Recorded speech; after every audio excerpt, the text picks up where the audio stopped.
Gold, trusted gold buyers. మీరు తాకట్టు పెట్టిన బంగారాన్ని విడిపించి ఈ రోజు ఉన్న మార్కెట్ ధరకు కొనబడను.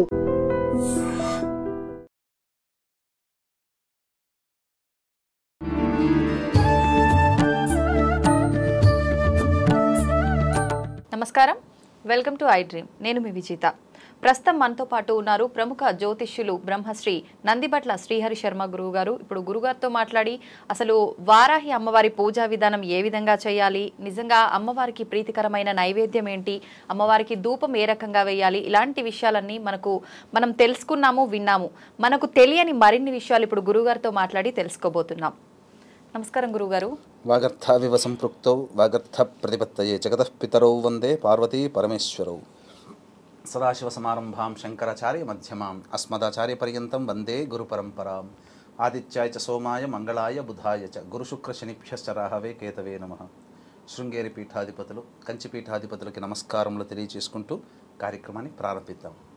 గురుగారు, 3వ రోజు అమ్మవారి అవతారం ఏంటి? అమ్మవారి అవతారాన్ని మనం ఏ రూపంలో కొలిస్తే కరుణిస్తారు గురుగారు? 3వ రోజు అమ్మవారిని స్వప్నవారాహి రూపంలో కొలుస్తాం. ఇక్కడ మీకు స్వప్నవారాహి గురించి చెప్పాలమ్మా. భూత భవిష్యత్ వర్తమాన కాలాల్ని తెలియచేసే దేవతలలో ఈ స్వప్నవారాహి కూడా ఒకటి. కాబట్టి బాగా గట్టిగా ఉపాసన చేస్తే, ఇప్పుడు మనం కొంతమంది జ్యోతిషుల దగ్గరికి వెళతాం, మేము ప్రశ్న అడగండి, మేము తర్వాత 2 రోజుల తర్వాత రండి అని చెప్తారు.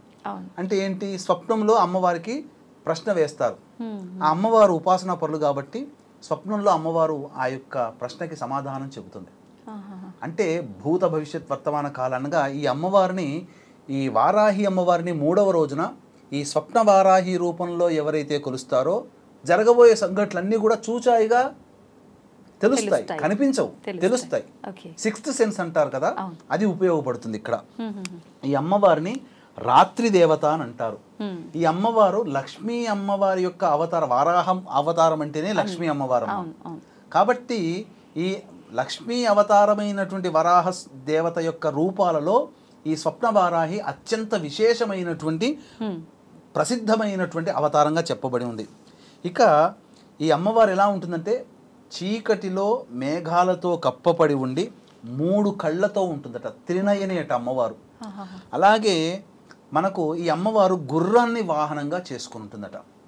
అయితే సాధారణంగా ఏ ఫోటో చూసినా అమ్మవారి కిరీటంలో నెలవంక ఉంటుంది కదమ్మా.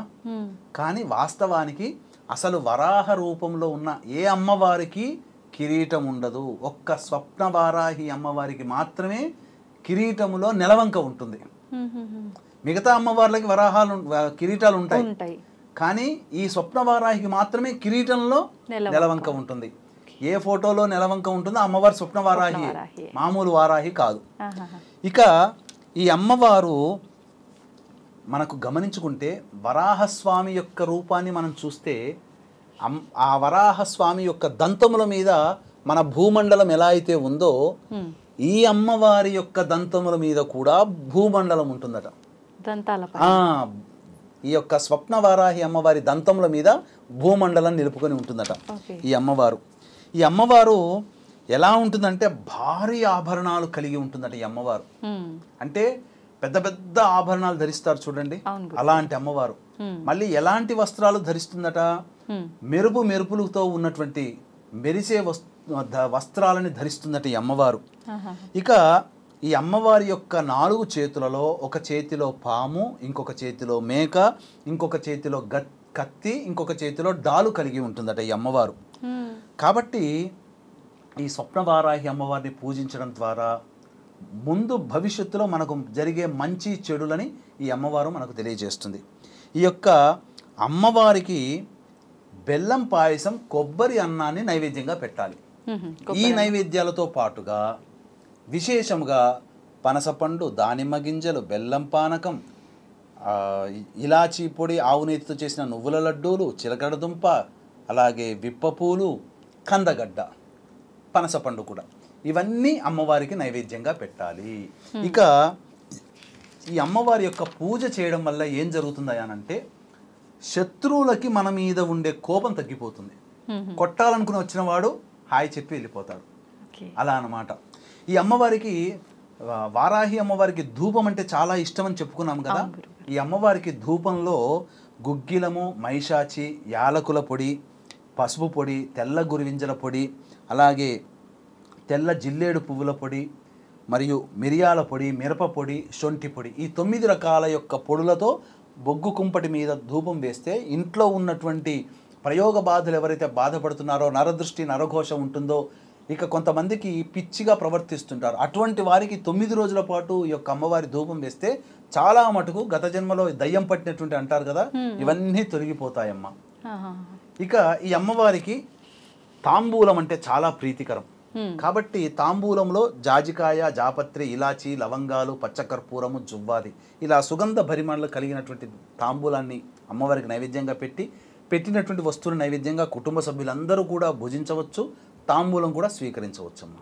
గురువుగారు, నవరాత్రులు అయిపోయిన తర్వాత 10వ రోజు చేయాల్సిన కార్యక్రమాలు ఏమైనా ఉంటాయా గురువుగారు? మళ్ళీ కొన్ని ఆచారాలు ఉంటాయమ్మా. మన యొక్క హిందూ సనాతన ధర్మంలో కౌళాచారము, వామాచారము, సమయాచారము, దక్షిణాచారములు ఉన్నాయి. ఒక్కొక్క ఆచారాన్ని అనుసరించి నవరాత్రులు చేసే విధానంలో 9 రోజులు కొన్ని చేయవచ్చు. 9వ రోజు ఉద్యాపన చెప్పవచ్చు. విశేషముగా కొంతమంది 9 రోజులు అమ్మవారి నవరాత్రి పూజా విధానాన్ని సంపూర్ణంగా గావించి 10వ రోజు పూర్ణావతారంగా 10వ రోజు కూడా అమ్మవారిని అర్చించి ఉద్యాపన చేస్తారు. ఈ 10వ రోజు ఆదివరాహి అని అంటారు. అమ్మవారిని ఆదివరాహి రూపంలో కొలవాలి. మీకు బాగా చెప్పాలి అని అంటే అరుణాచలేశ్వరునికి దగ్గరికి వెళితే తిరువన్నామలై అని అంటారు, టెంపుల్ ఉంటుంది. అలాగే ఆది తిరువన్నామలై టెంపుల్ కూడా ఉంటుంది. అంటే మొట్టమొదటిది అని అర్థం. అంటే మొట్టమొదటి అమ్మవారు ఉద్భవించినటువంటి స్వరూపాన్ని భావన చేసుకుంటూ 10వ రోజున కూడా ఉద్యాపన చేయవచ్చునమ్మా. అందులో ఏమాత్రము తప్పు లేదు. ఈ విధంగా 10వ రోజున అమ్మవారికి సంబంధించిన పూజా విధానంగా ఉద్వాసన చేసుకుంటే చాలా మంచిది. ఎవరి మతానుసారం, ఎవరి ఆచారానుసారం 9 రోజులైనా చేయవచ్చు, 10వ రోజు అయినా కానీ ఉద్యాపన చేయవచ్చు. వారాహి అమ్మవారి గురించి అనగానే అందరూ అంటే పూజ, నైవేద్యము ఇదొక్కటే గురుగారు. ప్రత్యేకించి ప్రతిరోజు నవరాత్రుల్లో 1 నుంచి 9 రోజులు అంటే 10వ రోజు ఉద్యాపన కూడా ఏ రకంగా చేయాలనే విషయాన్ని చాలా చక్కగా తెలియజేశారు గురుగారు. ధన్యవాదాలు. సర్వం శ్రీ ఉమామహేశ్వర పరబ్రహ్మార్పణమస్తు. తవ్వండి, తవ్వుతూనే శివలింగం సరే దాన్ని అట్లా కప్పేసేయండి, చూపించదండి. మూర్తి పూజ కాదు, సాక్షాత్ బ్రజేంద్ర నందన భగవాన్ ఉన్నారు మూర్తిలో. ఏమీ ఆశించకుండా ఆరాధించే వాళ్ళు కూడా ఉన్నారా ప్రభుజీ? నిజమైన భక్తి అంటే మనకు తెలియదు కాబట్టి